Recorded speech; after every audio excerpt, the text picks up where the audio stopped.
안녕하세요. 오늘도 사연 살롱을 찾아주셔서 감사합니다. 저는 한 남자와 아이 셋을 낳고 살면서 모진 일들을 많이 겪었지만 지금은 몸과 마음 모두 편하게 지내고 있는 한 여자입니다.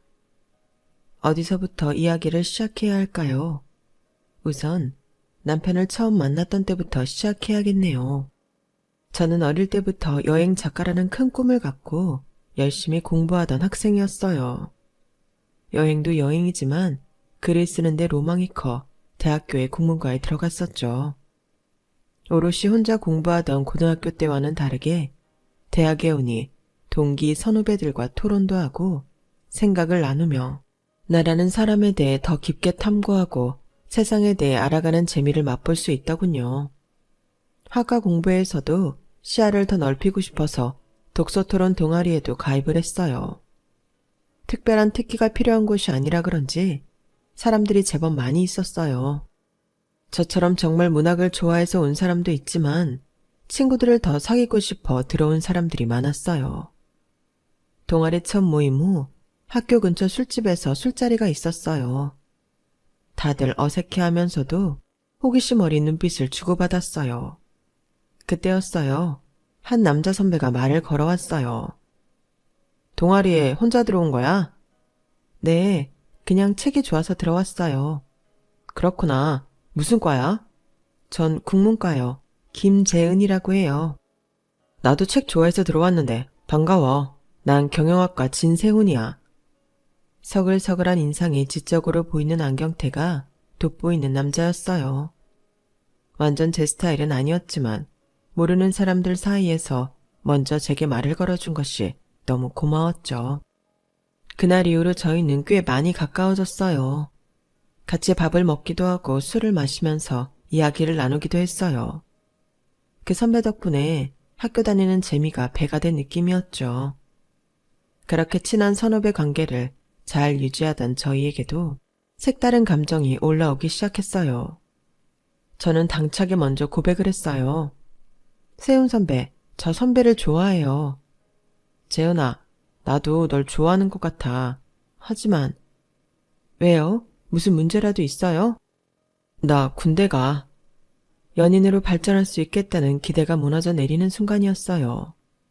선배도 다른 남자들처럼 국방의 의무를 해야 한다는 소리에 티는 못 냈지만 속으로는 많은 눈물을 흘렸어요. 공식적인 여자친구가 아니었기에 기다린다는 말은 할 수 없었어요. 그렇게 선배는 몇 달 후 휴학계를 내고 군대에 갔어요. 아쉽고 한없이 그리울 것만 같았던 마음도 잠시, 저 역시 학교 생활을 하느라 바빠지며 선배를 잊어갔어요. 큰 문제 없이 대학을 졸업하고 저는 작은 출판사에서 일을 시작했어요. 박봉에다가 고되고 바쁜 일들 투성이었지만 열심히 뛰어다녔어요. 중간에 한번 좀 더 규모가 있는 출판사로 이직도 하고 인정도 받았죠.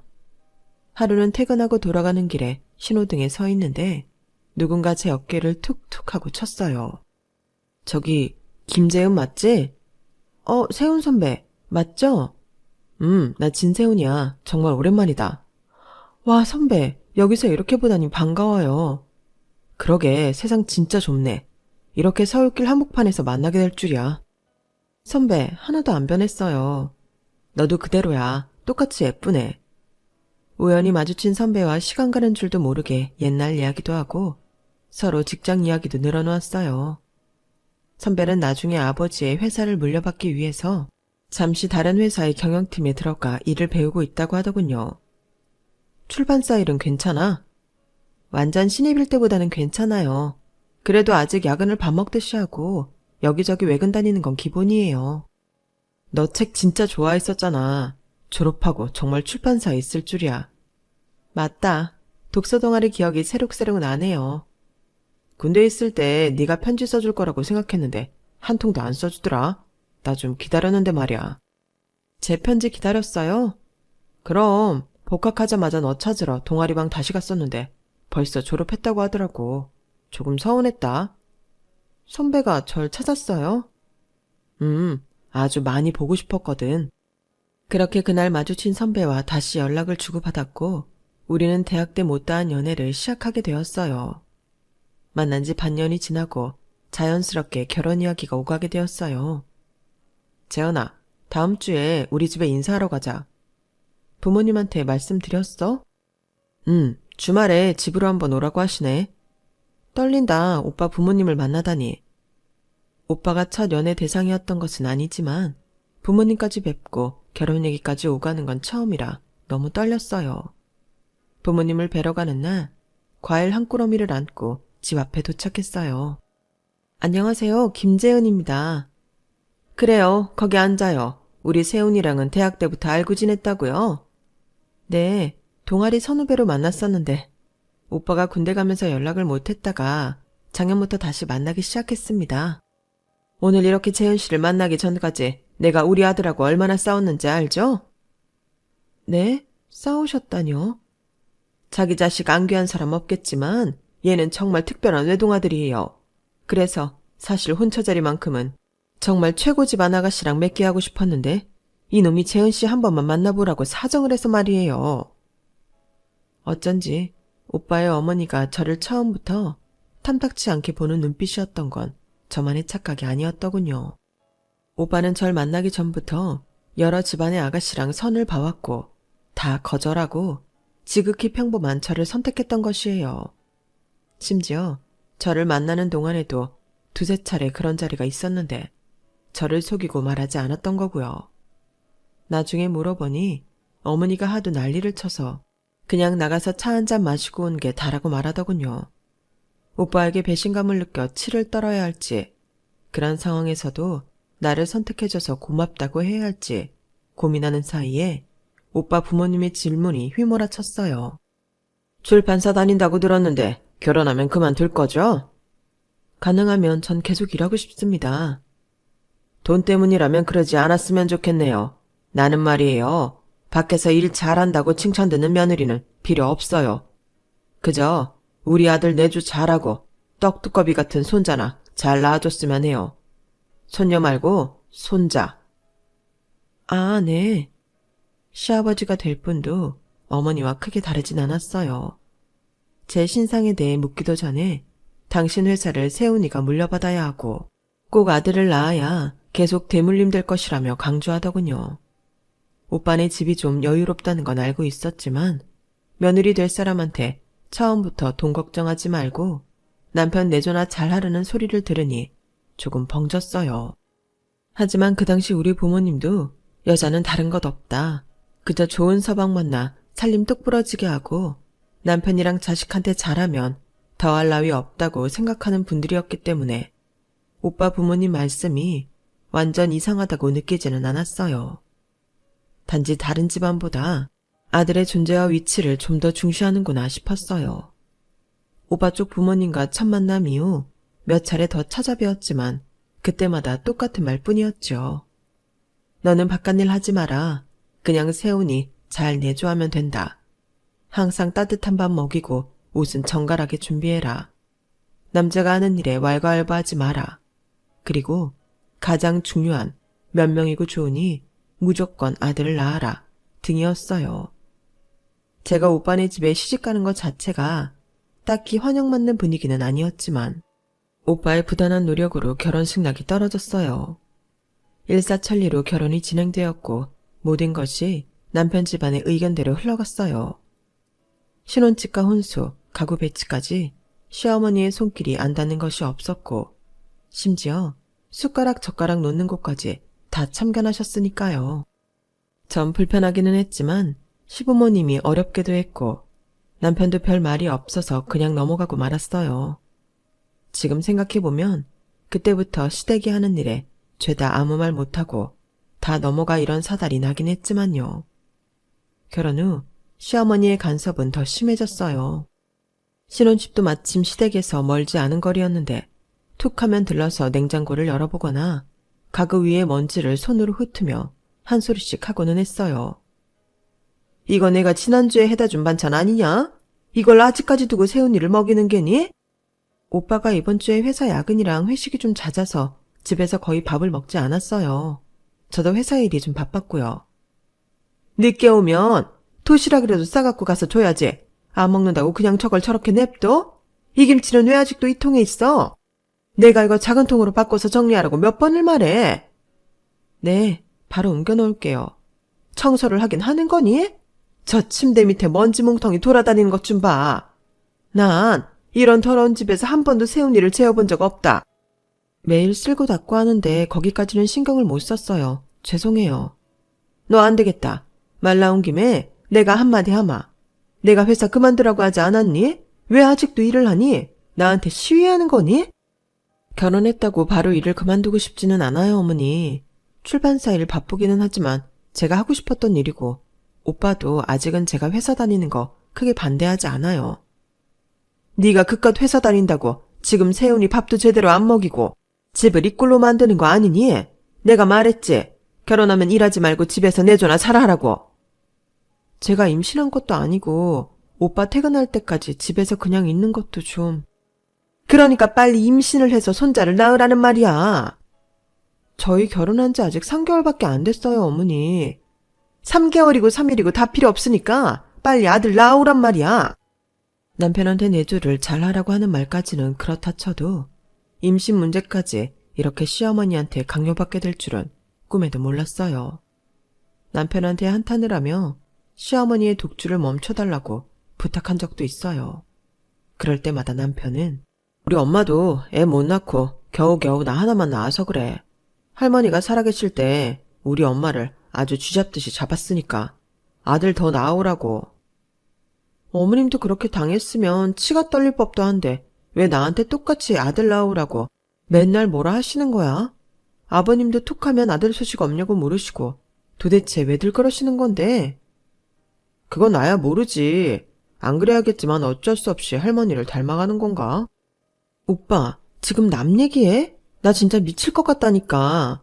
어머님 아버님이 집에 와서 뭐라고 하시는 것도 모자라서 전화통화만 하면 그놈의 아들 하신다니까. 숨 막혀. 일도 그만두고 아들 낳으라고. 내가 무슨 아들 낳는 기계야?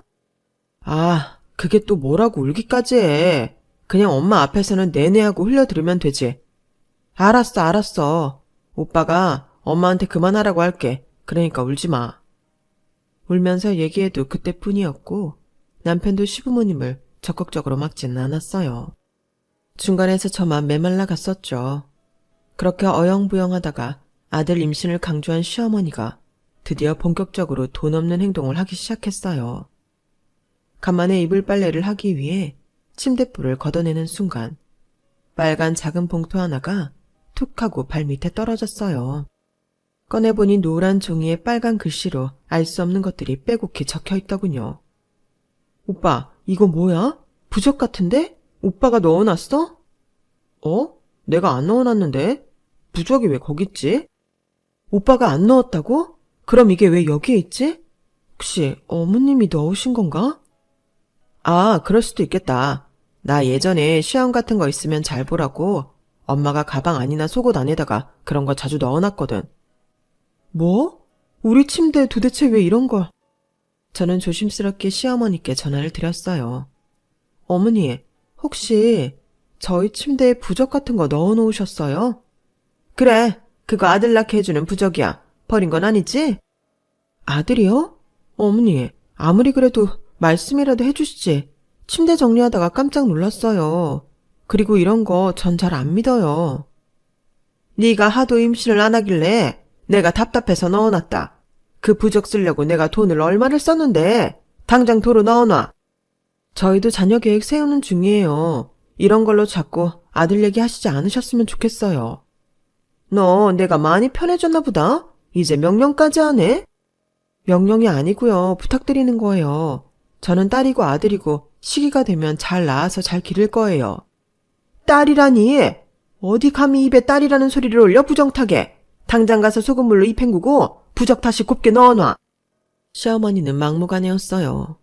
그 후로도 집안 곳곳에서 여러 부적이 발견됐어요. 심지어 제 속옷 서랍장은 깊숙한 곳에서도 있더군요. 더 큰 문제는 남편이었어요. 자기는 어릴 때부터 그런 거 많이 지니고 다녔다며 아무렇지 않아 했거든요. 오빠, 난 이런 거 너무 싫고 불편해. 아이는 우리가 낳는 거잖아. 왜 어머님이 이렇게까지 간섭을 하셔야 되는데? 그리고 아들, 딸, 그게 뭐가 중요해. 내가 딸이란 말만 꺼내도 벼락같이 화를 내신다고. 내가 말했잖아. 엄마도 애 못 낳아서 구박받다가 나 하나 겨우 어렵게 얻었다고. 네가 좀 이해해. 그리고 아들 낳으면 너도 좋은 거잖아. 오빠도 어머님이랑 똑같은 생각이야?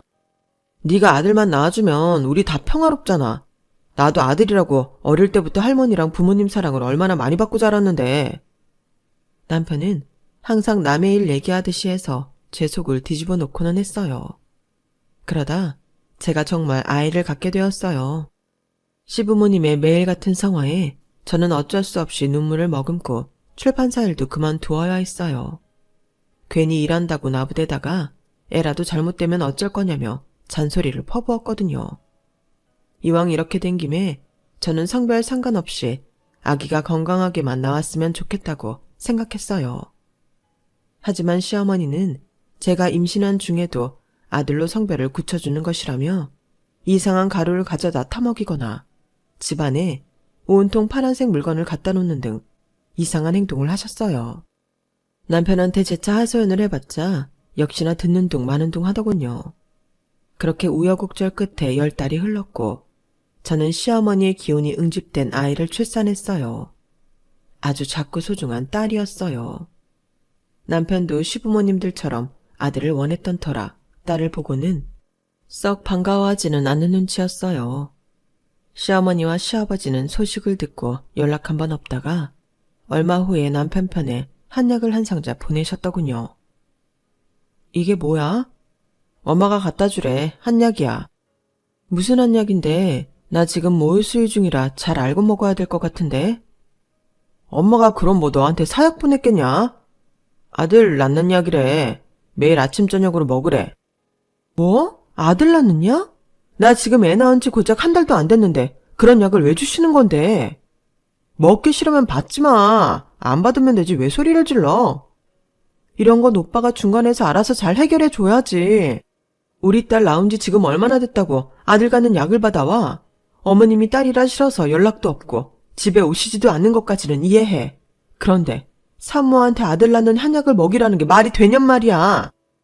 아들 못 낳은 건 네 잘못이지 왜 나랑 엄마한테 화풀이야.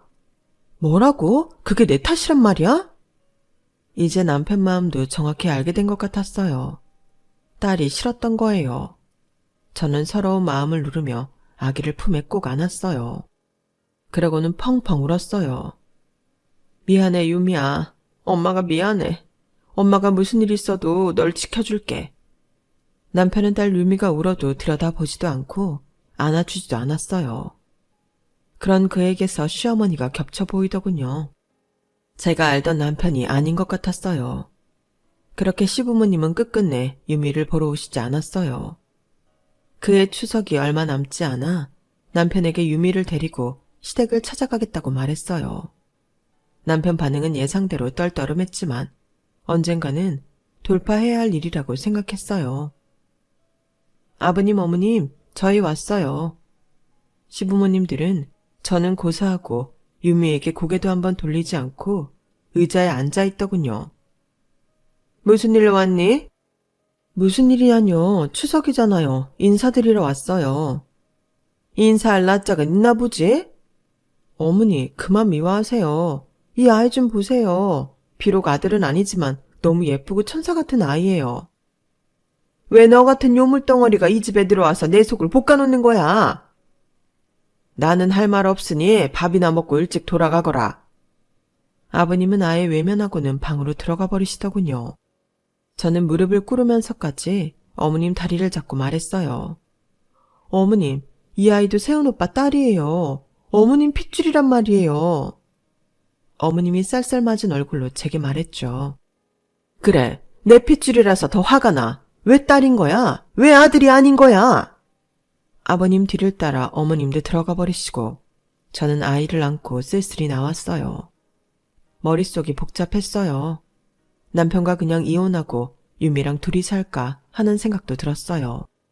하지만 이 갓난 아이를 아빠 없는 애로 만들고 싶지 않았어요. 오빠, 나 이제 어떻게 하면 돼? 오빠는 어떻게 하고 싶어? 나랑 유미랑 살고 싶긴 한 거야? 그래도 네가 엄마 아버지한테는 계속 빌어야지. 내가 도대체 뭘 잘못했기에 계속 빌면서 살아야 되는 건데, 응? 아들을 낳아야지. 남편의 말에 숨이 턱 막혔지만 그때는 바로 판단이 서지 않았어요.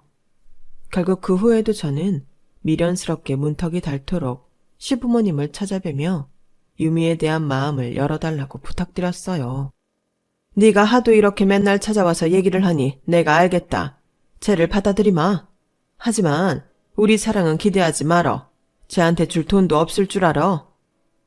네, 알겠습니다. 그 후에도 시부모님은 주동적으로 유미를 예뻐해 주거나 가까이 해주지는 않았어요. 그래도 유미는 순하고 방실방실 잘 웃는 아이로 커갔어요. 유미가 2돌쯤 됐을 때 저는 다시 임신을 하게 됐어요. 한 명이 아닌 쌍둥이를 임신했어요. 시부모님은 이 소식을 접하고 놀라울 정도로 얼굴에 생기가 돌아 말하더군요. 2명이나 이렇게 한꺼번에 오려고 그렇게 뜸을 들였던 거구나. 그래, 이게 맞는 거지. 세훈아, 내가 뭘 했니? 그때 점쟁이가 너한테 분명 아들 보고 있다고 했다니까? 빨리 나와라 내 손자들아. 성별이 나오기도 전에 시부모님과 남편은 벌써 아들 쌍둥이로 정해놓은 것 같았고, 첫째 유미 때 이미 한번 시달렸던 저 역시 남모르게 속으로는 아들들이 나왔으면 좋겠다는 생각을 했어요. 지금 돌이켜보면 제 머리를 때리고 싶을 만큼 어리석고 바보 같았던 생각이었어요. 10달이 흐르고 쌍둥이들이 태어났어요. 저희의 소원은 반은 이루어지고 반은 이루어지지 않았죠. 남녀 일란성 쌍둥이가 나왔거든요. 시부모님은 단숨에 제가 있는 병원으로 뛰어오셨어요. 오자마자 조금 늦게 나온 아들을 급하게 찾으셨어요. 먼저 나온 딸은 당연히 관심 밖이었고요. 어구구 우리 새끼 예쁘기도 해라. 여보, 쟤 하품하는 것 봐요. 우리 세훈이랑 똑같지 않아요? 그러게, 세훈이 애기 때랑 똑 닮았네. 아버님, 어머님, 먼저 나온 아기도 좀 보실래요? 나중에 보마. 혹시 이 딸 때문에 우리 손주가 영양이 부족하다거나 그렇게 나온 건 아니지? 아니에요. 그럴 리가요. 쌍둥이들에 대한 시부모님의 편애는 몸조리 후 집에 오자 더 심해졌어요. 집에 온 어린 아기들이 신기했던 첫째 유미가 아들 우성이라도 만져보려고 다가가면 시어머님은 매몰차게 아이를 밀어냈어요. 우성이가 울면 안고 어르고 달래느라 바빴지만 같이 태어난 딸 주미가 울기 시작하면 계집애 목소리만 크다며 방에 넣고 문을 닫아버리기까지 했어요. 또 시어머니는 우성이가 유미 주미 자매들과 달리 그 당시 가장 비싸고 들여오는 것도 어려웠던 수입우유만 마시게 했어요. 옷도 백화점 최고급 것들만 사다 입혔고요. 커갈수록 할아버지 할머니, 심지어 아빠까지도 본인들과 남동생한테 하는 대우가 다르다는 것을 안 아이들이 하루는 그러더군요.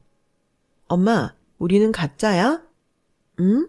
우리 유미랑 주미가 진짜지 왜 가짜야? 엄마 예쁜 딸들이지?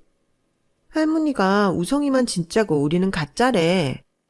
우리도 할아버지 할머니랑 놀고 싶은데 우성이만 데리고 가고 우리는 옆에 못 오게 해. 맞아. 내가 냉장고에 아이스크림 먹고 싶어서 꺼냈는데 할머니가 뺏어서 우성이 가져다 줬어. 나 가만히 텔레비전만 보고 있었는데 할아버지가 시끄럽다고 방으로 들어가라고 소리 질렀어. 기가 막혔어요. 제가 보이는 데서도 차별하는데 안 보이는 곳에서는 더 심하게 하는 것 같았어요. 유미와 주미를 안고 울었어요. 유미야, 주미야, 엄마가 미안해. 너무 미안해. 엄마 왜 울어? 울지 마. 엄마가 왜 미안해. 엄마가 우리 공주들한테 더 잘할게. 엄마한테는 너희 모두 소중해. 정말이야. 어린 딸들의 품에 안겨 얼마나 울었는지 몰라요. 이 아이들이 뭘 잘못했다고 왜 그렇게 상처를 받고 자라야 하는지 이해할 수가 없었어요. 이런 상황에서도 자신 있게 이 시댁 집안이랑 연을 끊지 못하는 제 자신이 원망스러웠어요. 그래도 그나마 정말 다행인 것은 딸들은 모질게 차별받는 것에 비해 어두운 곳 없이 밝고 착하게 자라주었어요. 또 금지옥 옆 대우만 받던 아들 우성이 역시 걱정했던 것과 달리 예의 바르고 똑똑하게 자라주더군요. 그렇게 다른 세상 속에서 아이들은 나름 각자 잘 자랐고 어른이 되어가고 있었어요. 하지만 큰딸 유미가 대학에 들어가자마자 돌아가신 시아버지가 남편에게 물려준 회사가 흔들리기 시작했어요. 베트남 시장이 커지면서 여러 국내 업체가 도미노처럼 무너졌는데 남편 회사도 그중 하나였던 것이에요. 큰애는 고작 대학을 한 학기 다녔을 뿐이고 아직 두 아이가 대학 진학 준비를 하는 중에 우리에게 들려온 청천벽력 같은 소식이었죠. 스트레스로 인해 남편의 신경질은 심해져 갔고 자주 술을 마셨어요. 게다가 제가 없을 때면 애꿎은 큰딸 유미와 둘째 쌍둥이 주미에게 큰소리치는 일도 잦아졌어요. 야, 진유미, 넌 기집애가 다 컸으면 나가서 돈 많은 남자나 물어오든지 공장이라도 가서 돈을 벌어오든지 하지. 무슨 대학을 가겠다고 그렇게 우겨서 날 이 고생을 시켜. 그리고 진주미, 넌 고등학교 졸업하면 네 언니랑 같이 나가서 돈 벌어와. 아빠, 주미랑 저한테 왜 그렇게 말씀하세요? 진유미, 넌 애초부터 뭐라도 달고 태어났으면 좀 좋아? 주미 너도 남자로 태어났어야 쓸모가 있지. 계집애들은 뭐 도움이 일절한데니. 다원 참. 언니랑 제가 뭘 잘못했다고 그래요? 할머니랑 돌아가신 할아버지가 우리를 그렇게 구박했는데 이제 아빠까지 그러는 거예요? 뭐? 할아버지 할머니가 너네를 괴롭혀? 웃기는 소리 하지 마라. 다 니네 때문이야. 니네가 남자가 아니라 그렇지. 세 분이서 똘똘 뭉쳐서 우성이만 오냐오냐 하고 저희는 거의 내놓은 자식처럼 대했잖아요. 평소엔 좀 괜찮았다. 이렇게 술만 진탕 마시면 그놈의 아들 얘기. 아빠는 지겹지도 않아요? 너네를 아예 낳는 게 아니었어. 아빠가 딸한테 어쩌면 그렇게 말할 수 있어요? 두 딸은 시키지 않아도 공부도 알아서 잘하고 나무랄 데 하나 없는 아이들이었는데 남편은 평소에는 물론 술만 마시면 여자는 다 필요 없다고 더 심한 막말을 자주 쏟았어요. 어릴 때 그런 말을 듣고는 의기소침해 있던 딸들도 이제는 다 커서 같이 악다구니를 쏟아내더군요. 1년 뒤 버틸 대로 버틴 남편의 회사는 휘청거리다가 결국 문을 닫았어요. 남편은 더 나락으로 빠졌고 돈 때문에 집까지 팔고 우리 집으로 들어와 살게 된 시어머니는 저만 보면 성화였어요. 얘, 우성애비 계속 저렇게 내버려 둘 거야? 제가 어떤 아들인데? 제가 나가서 바람도 쐬고 적적하면 아파트 경비라도 하면서 시간 보내라고 말해도 통 듣지를 않아요. 뭐? 경비? 어떻게 우성애비한테 경비를 하라고 시켜? 어머니, 지금 이것저것 따질 때가 아니에요. 대학 다니는 애들이 셋이라고요. 그러게, 유미랑 주미는 왜 대학을 간 거야? 시집이나 보내면 됐지. 우성이만 공부 잘하면 됐지. 왜 대학을 갔냐뇨. 공부 좋아하고 또 하고 싶어 하는 애들인데. 진짜 이 집 식구들은 내 말을 듣는 사람이 하나 없어. 우성애비한테 나가서 돈 벌라고 시키지 말고 네가 파출부라도 해라. 할머니, 우리 엄마한테 자꾸 그러지 마세요. 아니, 이게 어디서 버릇없이 껴들어? 맞아요. 언니랑 저 공부하는 거 진짜 좋아해요. 우리가 왜 다 때려치우고 시집이나 가야 되는데요. 회사는 아빠가 말아먹고 할머니 집까지 팔고 여기 들어오신 거잖아요. 엄마한테 왜 파출부하라는 소리 하시냐고요. 주미, 그럼 네가 나가서 파출부에서 돈 벌어오든지. 할머니는 아직도 그렇게 아들이 소중하세요? 할머니 아들 좀 보세요. 그 소중한 아들이 지금 폐인돼서 저렇게 맨날 술만 퍼마시고 있잖아요. 얘가 진짜 버릇없이 어디 할머니한테 대들어? 딸들과 어머니, 남편의 팽팽한 대립은 하루 이틀이 아니었어요. 아직도 고리타분한 생각을 하는 어머니와 남편을 보면 답답했고 딸들을 제 품에서 제대로 지켜주지 못한 것 같아 죄스러운 마음이 저를 짓눌렀어요. 어느 날 큰딸 유미는 미국으로 가서 공부를 하겠다고 선언했어요. 제가 봐도 유미는 머리가 워낙 좋고 꿈이 큰 아이인지라 여기서만 썩히기는 아까운 아이였어요. 없는 형편인지라 비행기 값과 3달 동안 집세 낼 수 있을 정도만 손에 쥐어 보냈어요. 의대를 진학했던 둘째 유미도 바쁘게 시간을 보냈고 우성이 역시 기특하게도 학교에서 장학금까지 받아가며 우리의 부담을 줄여줬어요. 남편은 이것저것 일을 해보려고 했지만 힘들다며 끈기 없이 한 달도 못 가서 그만두기 일쑤였어요. 저는 지인 식당에서 일을 하며 지냈어요. 스스로 잘 커준 아이들을 보면 너무 좋았지만 남편 시어머니와 함께하는 지옥 같은 시간들은 참 천천히도 가더군요. 그렇게 10년이 흘렀어요. 유미는 미국에서 유능한 국제 변호사가 되었어요. 주미는 의사가 되었고 같은 병원에 있는 남자와 결혼해 의사 사위까지 데려왔어요. 주변에서는 아이들이 잘 컸다며 칭찬이 자자했지만 시모와 남편은 여전히 딸이라는 이유로 그 능력을 인정하지 않더군요. 우성이는 대기업에 취업해서 회사원이 되었어요. 평범하게 회사 다니던 우성이가 하루는 제 앞에서 폭탄 선언을 했어요. 엄마, 저 결혼할 여자가 있어요. 이제는 소개시켜드리고 싶어요. 그래? 우리 아들 여자친구 있는 것도 몰랐는데 놀라운걸? 누구야? 꽤 오래 만난 친구인데 그동안 인사 못 시켜드린 이유가 있었어요. 그랬구나. 엄마 궁금해. 어서 알려줘. 누구길래 그렇게 꽁꽁 싸매고 있었던 거야? 외국인이에요. 외국인이라고? 네, 프랑스 여자예요. 어머, 진짜? 우성이 능력 대단한데? 죄송해요, 엄마. 그동안 말씀 못 드려서. 사실 3년 전에 혼자 배낭여행 가서 만났던 여자예요. 마음에 들었는데 한국에 와서도 연락이 끊기지 않고 계속 하게 됐어요. 너 그래서 회사 다닐 때도 휴가 내고 잠깐 프랑스 갔다 온다고 했던 게 그럼? 네, 여자친구 보러 간 거였어요. 그랬구나. 여자친구도 한국에 2번 정도 왔었는데 소개 못 시켜드렸어요. 죄송해요. 뭐가 죄송해. 이제라도 볼 수 있으면 됐지. 그런데 이번에 결혼 얘기가 오간 거야? 네, 이제 그만 떨어져 있고 싶단 마음을 서로 확인했어요. 그런데 아무래도 제가 여기를 정리하고 프랑스에 가야 할 것 같아요. 우성이 네가 프랑스로? 네, 그 친구는 미수라는 친구인데 꽤 알려져 있어요. 저만 믿고 한국으로 그냥 오라고 하기보다는 유럽 쪽이 미술이나 예술은 많이 발전해 있으니까요. 제가 가는 게 맞는 것 같아요. 둘이 많이 의논해 봤는데 전 거기 가도 무슨 일이든 다시 시작할 수 있을 것 같거든요. 와, 우리 아들 정말 기특하다. 여자라고 무조건 남자 따라와야 되는 게 아니라 그 친구를 존중해 준 거잖아. 우성이 정말 대단하다. 고마워요, 엄마. 나 정말 그 여자 많이 사랑해요. 우리 우성이가 좋다면 엄마도 좋아.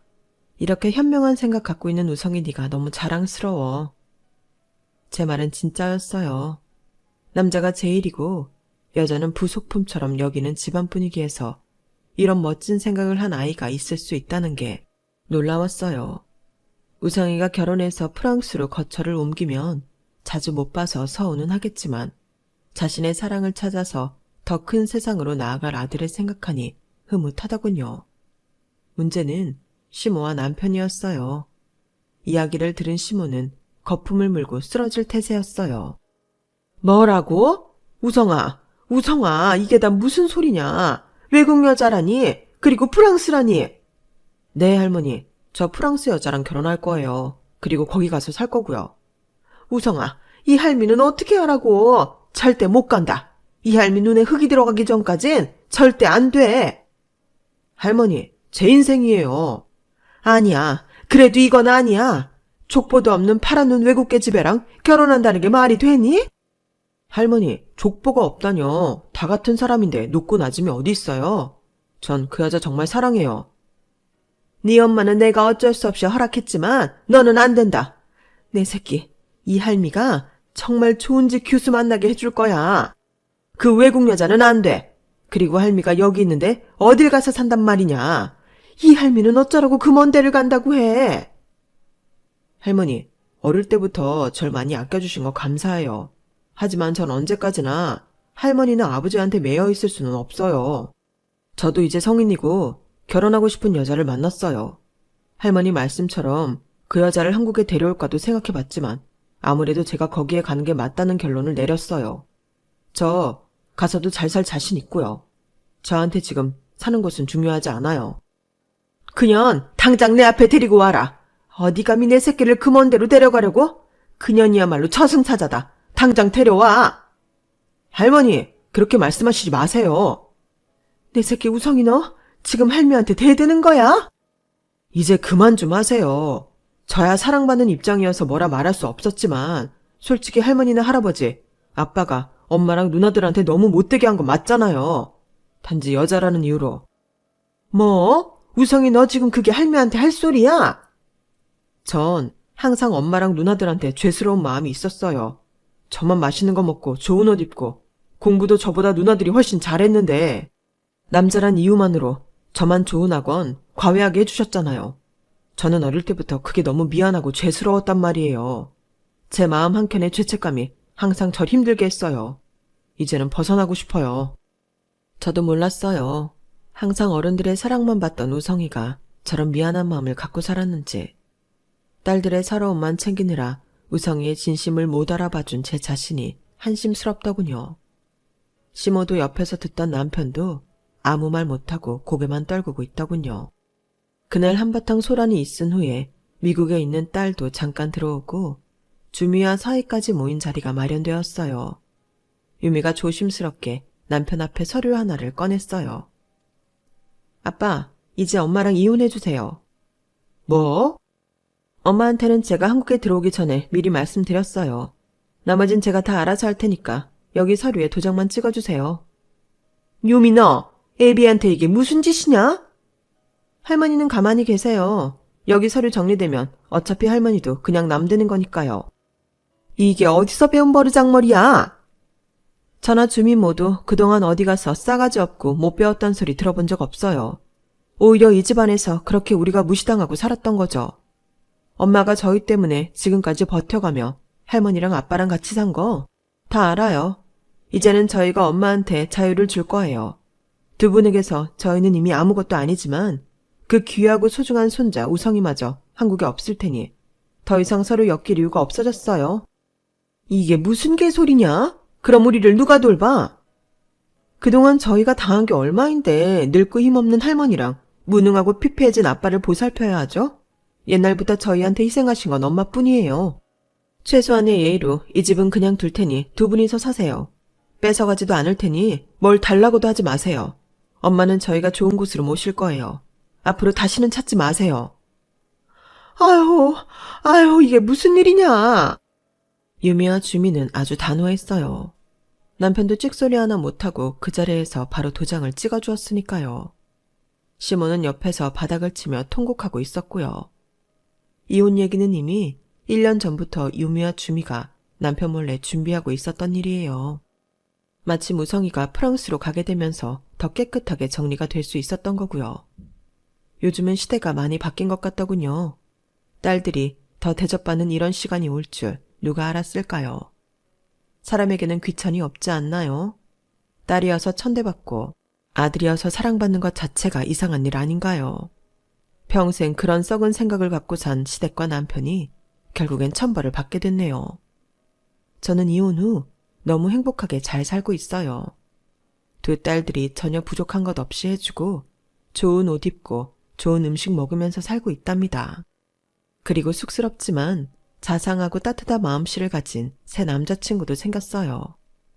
다행히 함께 여행하는 것을 좋아해서 여기저기 다니면서 어릴 적 못다 이뤘던 저만의 여행 일기를 쓰고도 있고요.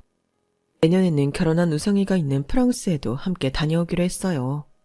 이렇게 차곡차곡 쌓인 여행 일기가 나중에 꼭 출간되어 여행 작가로 알려지고 싶은 작은 소망도 있답니다. 세상 살다 보니 이렇게 좋은 날도 오네요. 제 이야기를 들어주신 여러분도 좋은 날들이 더 많아지길 바랍니다. 건강하세요. 여러분, 사연 댓글에 응원과 현명한 조언 부탁드려요. 좋아요와 구독은 저에게 큰 힘이 됩니다. 오늘도 좋은 일 가득하세요.